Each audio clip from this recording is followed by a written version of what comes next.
હાલોલ વિસ્તારમાં આવેલા gas godown ખાતે ગેસના સિલિન્ડરની ડિલિવરી કરતા કોઈપણ ગ્રાહકોને નિયમ મુજબ મળવાપાત્ર રિબેટ આપવામાં આવેલ નથી। ગેસ એજન્સી ઉપર સ્ટોકનો જથ્થો તથા ગેસ સિલિન્ડરની કિંમત દર્શાવતું બોર્ડ નિભાવેલ નથી તો એજન્સી દ્વારા પોતાના ટેમ્પા દ્વારા ઘરે ઘરે જઈને ડિલિવરી કરવાની હોય છે। તે ડિલિવરી બોયને ગ્રાહકોની યાદી આપવામાં આવતી નથી। ગ્રાહકોને ગેસ બોટલ મળ્યો તે બદલની પહોંચ એટલે કે રિસિપ્ટ કોપી આપવામાં નથી આવતી। ગ્રાહકોને ફરિયાદ કરવા અંગે મામલતદાર, ડીએસઓ વગેરેના મોબાઈલ નંબર લખવામાં આવેલ નથી। અમારી જિલ્લા પુરવઠાની ટીમ દ્વારા હાલોલ તાલુકાના શિવરાજપુર ખાતે ઇન્ડિયન ગેસ એજન્સી સંચાલિત શિવરાજપુર ગેસ એજન્સીમાં આકસ્મિક તપાસણી હાથ ધરવામાં આવેલી હતી।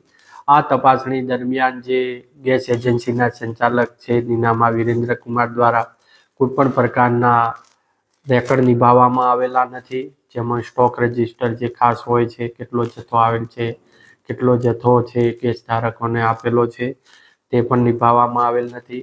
ભાવ જથ્થાના જે બોર્ડ કરવાના હોય છે એ પણ નિભાવવામાં આવેલા નથી। સાથે સાથે જે ગોડાઉન ઉપરથી વિતરણ કરવામાં આવતું હોય છે ગેસની બોટલનું, એમાં દરેક કસ્ટમરને 34 રૂપિયા પરત આપવાના હોય છે રિબેટ તરીકે, એ પણ પરત આપવાના। આમ ઘણી ગંભીર પ્રકારની ગેરરીતિ આવતી હતી। સ્ટોકની અંદર પણ 14.2 kgનો જે સિલિન્ડર આવે છે ડોમેસ્ટિક, એની અંદર 69 સિલિન્ડરની ઘટ જણાઈ આવેલ છે, જેથી હાજર જથ્થામાંથી 56,484 રૂપિયાનો જે મુદ્દામાલ કબજે લેવામાં આવેલો છે।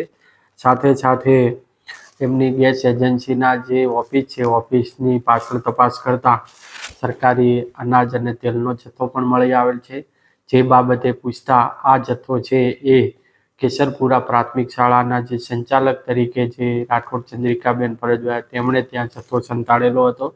જે મુદ્દામાલ 26,771 રૂપિયાનો એ પણ જપ્ત કરવામાં આવેલો છે અને તાત્કાલિક અસરથી રાઠોડ ચંદ્રિકાબેન જે એમડીએમના સંચાલક છે તેઓને મામલતદાર હાલોલ દ્વારા છૂટા કરવામાં આવેલ છે અને આ ગેસ એજન્સીના સંચાલક તેમજ જે કેસરપુરા પ્રાથમિક શાળાના મુખ્ય શિક્ષક છે તેઓની સામે કાયદેસરની કાર્યવાહી હાથ ધરવામાં આવેલ છે।